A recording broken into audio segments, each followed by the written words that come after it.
Hey guys. Okay, so we are going to be reading our chapters 21 and 22 today for our BFG. We are on dodecahedron circle number 11. It's asking us to discuss one thing that you've learned about life from reading the BFG, also including a small sketch depicting that message. So if you learned that friendship is more important than anything else, then you would write that down and draw me a picture. If you think that taking a risk, even if it's hard, is a good thing, then again, write it down. But you have to tell me something that you've learned about life, about your own life, that came from the BFG. Okay, so we're going to go ahead and read chapters 21 and 22, starting with the plan. It says the head of the army and the head of the Air Force stood at attention beside the Queen's breakfast table. Sophie was still in her seat, and the BFG was still high up on his crazy perch. It took the Queen only 5 minutes to explain the situation to the military men. "I knew there was something like this going on, Your Majesty," the head of the army said. "For the last 10 years, we've been getting reports from nearly every country in the world about people disappearing mysteriously in the night. We had one only the other day from Panama." "For the hatty taste," cried the BFG. "And one from Wellington and in New Zealand," said the head of the army. "For the booty flavor," cried the BFG. "What is he talking about?" said the head of the Air Force. "Work it out for yourself," the Queen said. "What time is it? 10 a.m.? In 8 hours, those 9 bloodthirsty brutes will be galloping off to gobble up another couple of dozen unfortunate wretches. They have to be stopped. We must act fast." "We'll bomb the blighters," shouted the head of the Air Force. "We'll mow them down with the machine guns," cried the head of the army.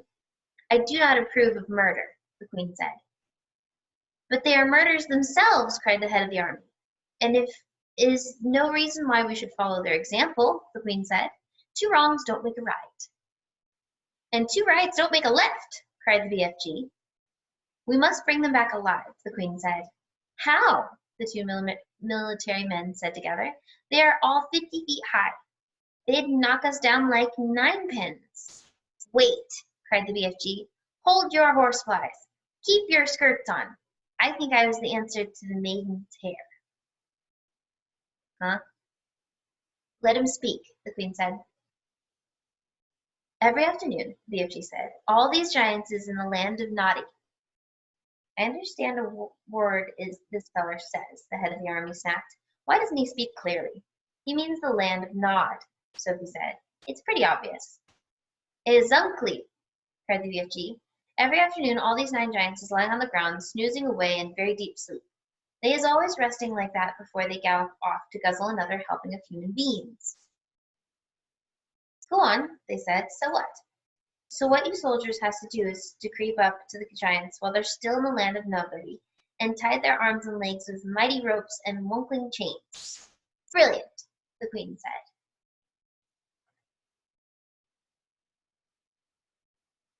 "That's all very well," said the head of the army, "but how do we get the brutes back here? We can't load 50-foot giants onto trucks.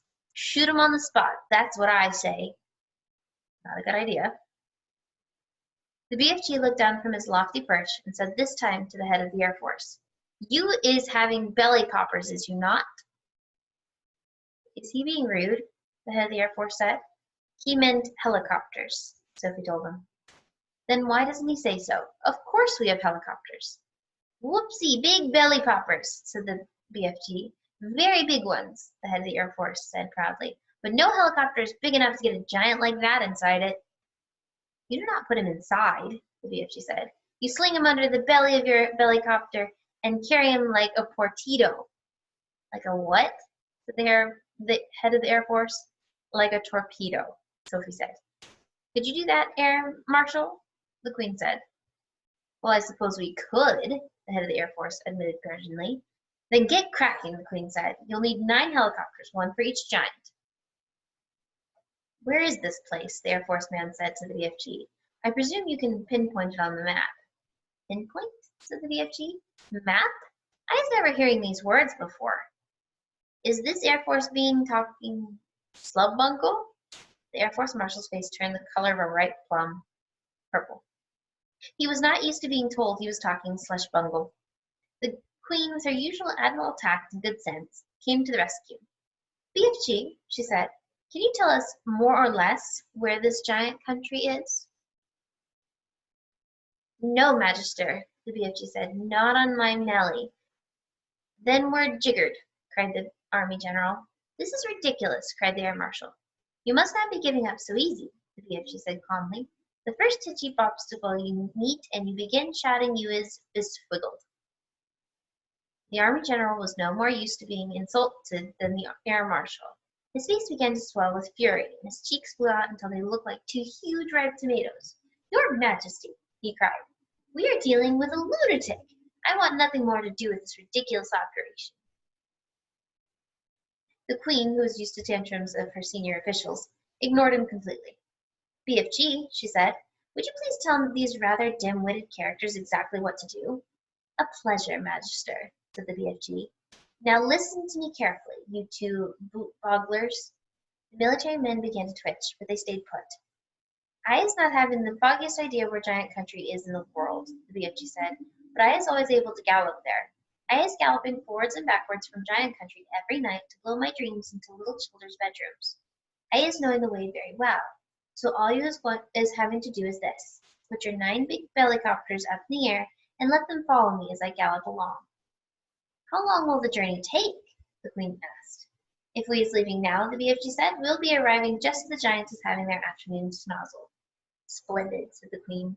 Then turning to the 2 military men, she said, prepare to leave immediately. The head of the army, who was feeling pretty miffed by the whole business, said, that's all very well, Your Majesty, but what are we going to do with the blighters once we've got them back? Don't worry about that, the Queen said. We'll be ready for them. Hurry up now. Off you go. If it pleases Your Majesty, said Bisette, I should like to ride with the BFG to keep him company. Where will you sit? Asked the Queen. In his ear, Sophie said. Show them, BFG. The BFG got to hump from his high chair. He picked Sophie up in his fingers. He swiveled his huge right ear up until it was parallel with the ground. Then he placed Sophie gently inside it. The head of the army and the Air Force stood there goggling. The Queen smiled. You really are rather a wonderful giant, she said. Magister, the BFG said, I is wishing to ask a very special thing from you. What is it? The Queen said. Could I please bring back here in the belly poppers all my collections of dreams? They is taking me years and years to collect, and I is not wanting to lose them. Why, of course, the Queen said. I wish you a safe journey.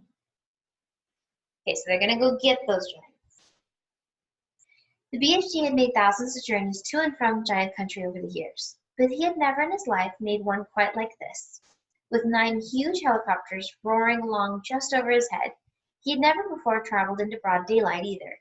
He hadn't dared to. But this was different. Now he was doing it for the Queen of England herself, and he was frightened of nobody. As he galloped across the British Isles, with the helicopters thundering above him, people stood and gaped and wondered what on earth was going on. They had never seen the likes of it before, and they never would again. Even now, every now and then, the pilots of the helicopters would catch a glimpse of a small girl wearing glasses crouching in the giant's right ear and waving to them. They always waved back. The pilots marveled at the giant's speed and the way that he leapt across wide rivers and over huge houses. But they hadn't seen anything yet. Be careful to hang on tight, the BFG said. We is going fast as Fizzcrump. The BFG changed into his famous top gear, and all at once he began to fly forward as though they were springs in his legs and rockets in his toes. He went skimming over the earth like some magical hop, skip, and jumper, with his feet hardly ever touching the ground. As usual, Sophie had to crouch low in the crevice of his ear to save herself from being swept clean away. The 9 pilots in their helicopters suddenly realized that they were being left behind. The giant was streaking ahead. They opened their throttles to full speed, and even then they were only just able to keep up. In the leading machine, the head of the Air Force was sitting beside the pilot. He had a world atlas under his knees, and he kept staring first at the atlas, then at the ground below, trying to figure out where they were going. Frantically, he turned the pages of the atlas. Where the devil are we going? He cried. I haven't the foggiest idea, the pilot answered. The Queen's orders were to follow the giant, and that's exactly what I'm doing.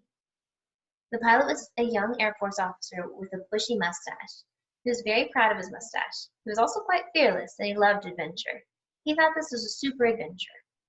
"It's fun going to new places," he said. "New places?" shouted the head of the Air Force. "What the blazes do you mean, new places?" "This place we're flying over now isn't in the atlas, is it?" the pilot said, grinning. "You darn right it isn't in the atlas," cried the head of the Air Force. "We've flown clear off the last page." "I expect that old giant knows where he's going," the pilot said. "He's leading us to disaster," cried the head of the Air Force. He was shaking with fear. In the seat behind him sat the head of the Army, who was even more terrified. "You don't mean to tell me we're gone right out of the atlas?" he cried, leaning forward to look. "It's exactly what I'm telling you," cried the Air Forceman. "Look for yourself. Here's the very last map in the whole flaming atlas. We went off that over an hour ago." He turned the page. As in all atlases, there were 2 complete blank pages at the very end. "So now we must be somewhere here," he said, putting a finger on the blank pages. "Where's here?" cried the head of the Army. The young pilot was still grinning broadly. He said to them, "That's why they always put 2 blank pages at the back of the atlas. They're for new countries. You're meant to fill them in yourself." The head of the Air Force glanced down at the ground below. "Just look at this godforsaken desert," he cried. "All the trees are dead and all the rocks are blue." "The giant has stopped," the young pilot said. "He's waving us down." The pilots throttled back the engines and all 9 helicopters landed safely on the great yellow wasteland. There each of them lowered a ramp from its belly. 9 jeeps, one from each helicopter, were driven down the ramps. Each jeep contained 6 soldiers and a vast quantity of thick rope and heavy chains.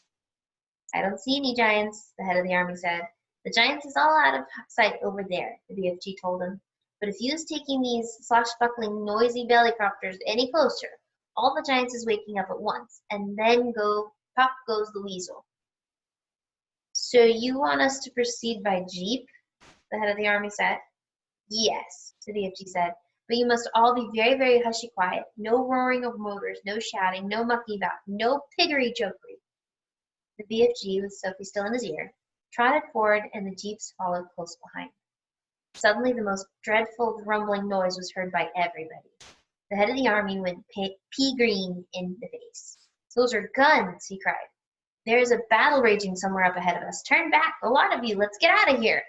"Pigs piffle," the BFG said. "Those noises, not guns."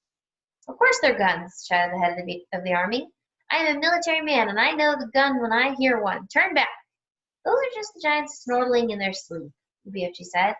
"I is a giant myself, and I know a giant snortle when I hear one." "Are you quite sure?" the Army said anxiously. "Positive," the BFG said. "Proceed cautiously," the Army man ordered. They all moved on.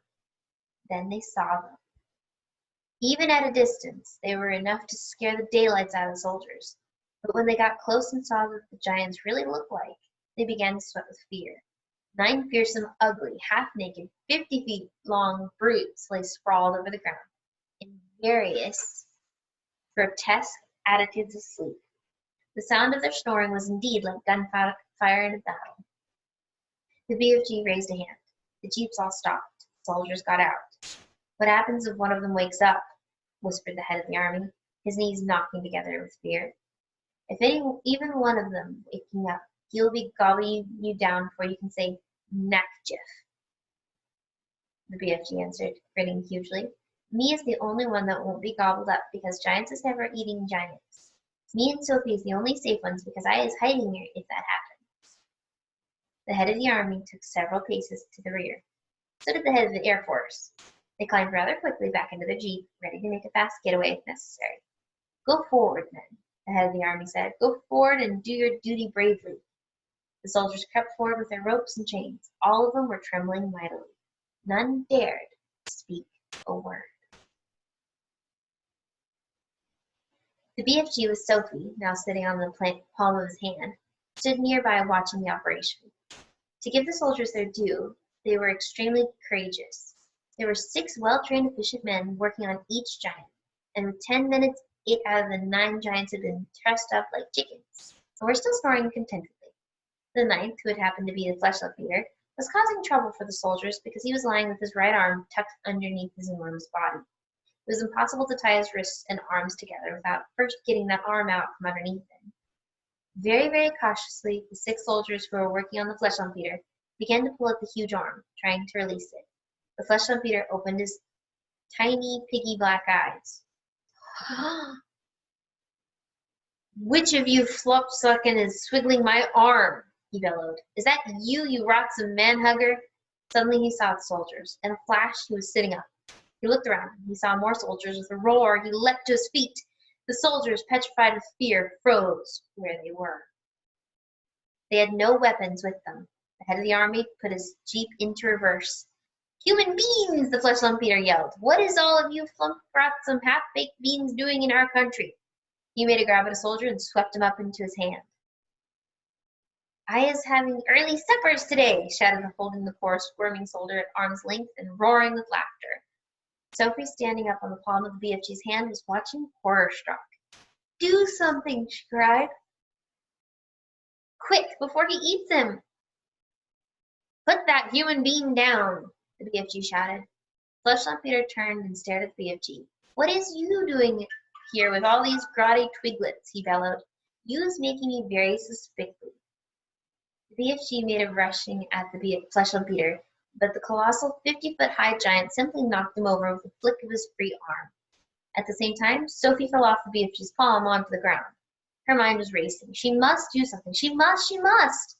She remembered the sapphire brooch the queen had pinned to her chest. Quickly, she undid it. "I is guzzling you nice and slow," the Fleshlamp Peter said, saying to the soldier in his hand. "Then I is guzzling 10 or 20 more of you niggly little maggots down there. You is not getting away from me because I is galloping 50 times faster than you." Sophie ran up behind the Fleshlamp Peter. She was holding the brooch between her fingers. When she was right up close to the great naked hairy legs, she rammed the 3-inch-long pin into the brooch as hard as she could into the Fleshlamp Peter's right ankle. It went deep into the flesh and stayed there. The giant gave a roar of pain and jumped high in the air.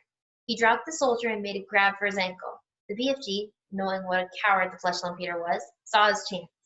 "You's bitten by a snake!" he shouted.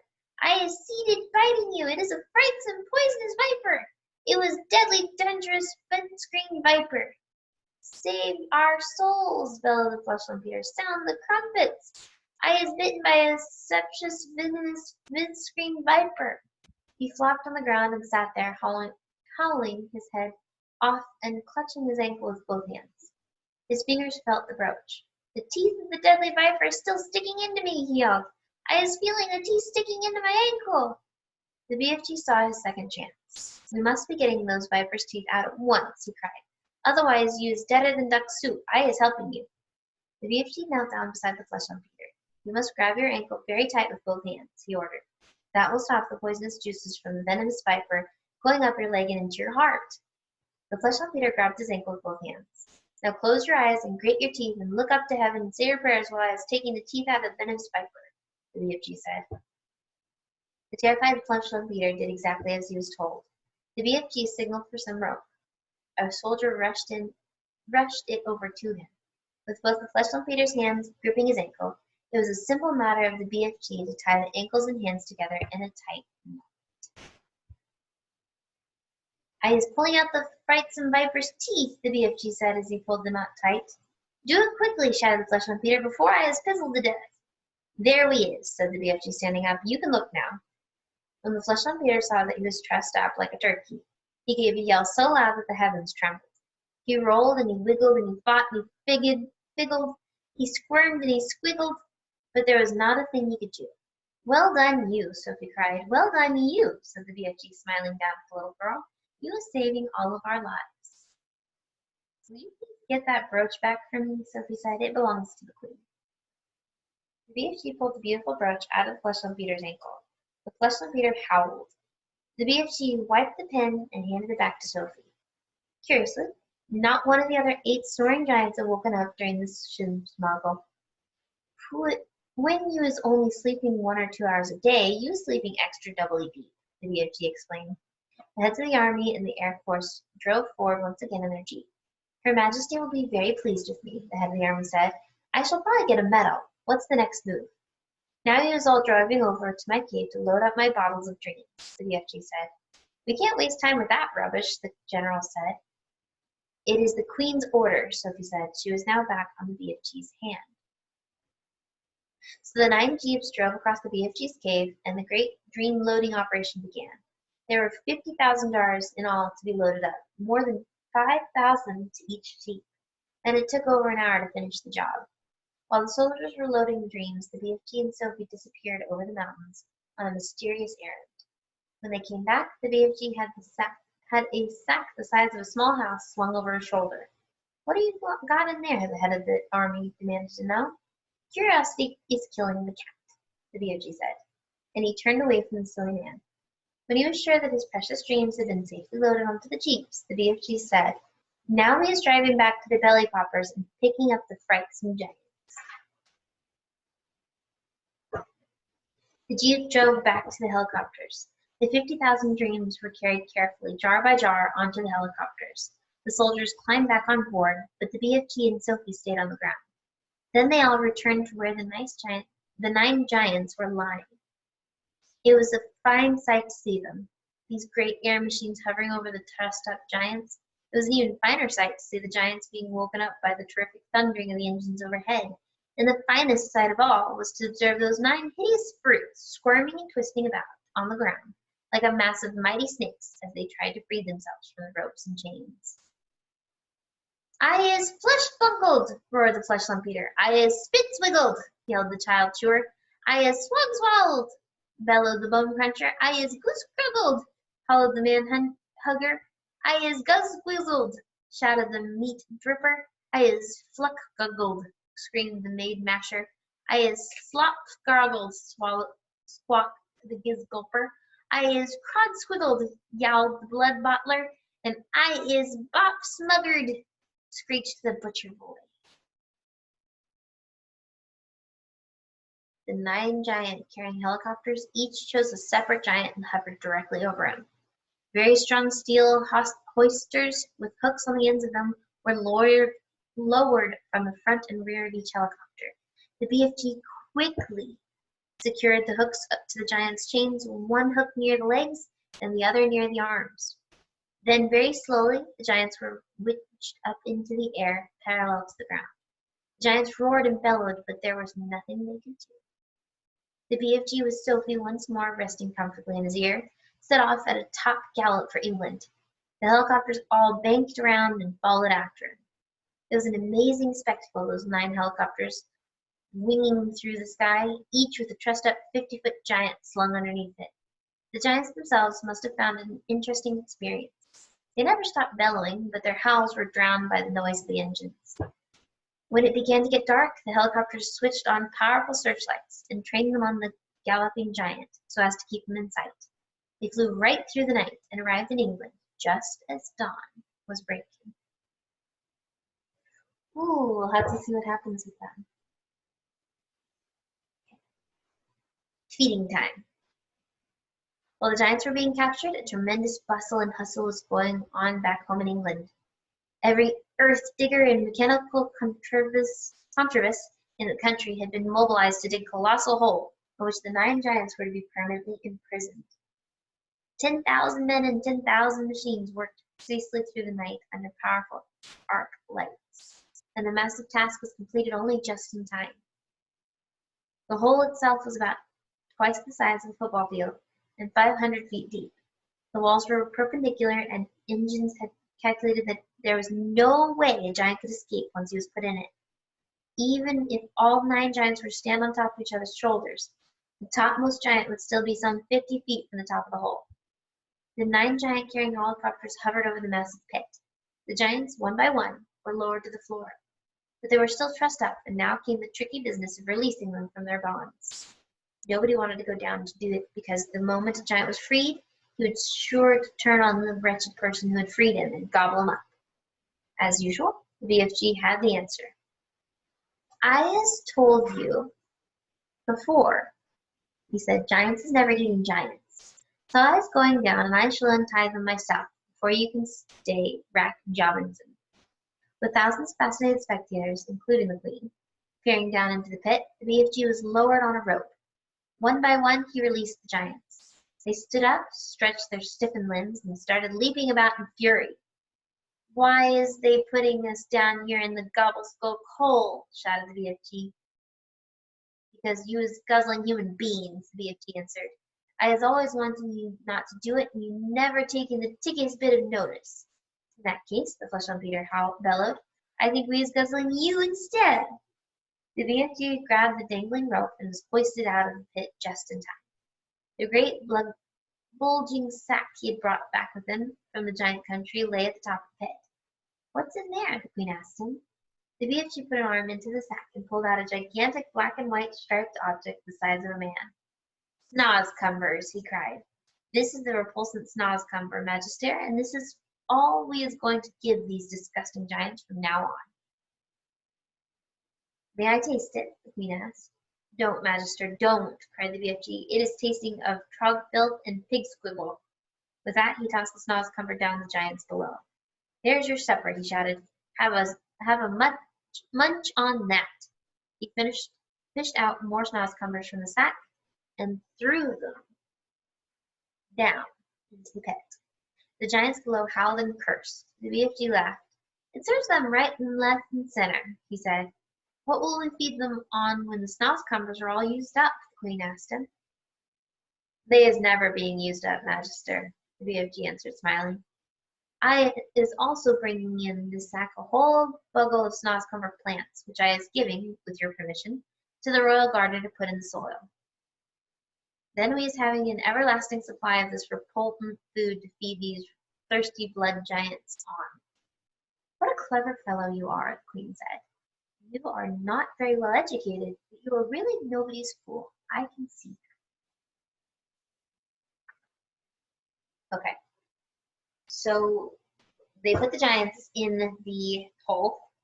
They are feeding them Snozcumbers. The BFG and Sophie and the Queen and all of the people in the army managed to tie them up and bring them to England. But throughout this whole thing, throughout the entire story, I'm asking you, what have you learned about life in this book? Asking you, okay, is the lesson to be kind to people? Is the lesson to don't judge a book by its cover? Is the lesson that you got to be careful who your friends are? You got to tell me, what life lesson have you learned from this book? Okay, make sure to write it down here, nice and clear. Again, go over in pencil first, then in marker or pen so I can read it, and then draw me a picture about that life lesson, all right? Have any questions, let me know, and I'll see you next time. All right, bye guys.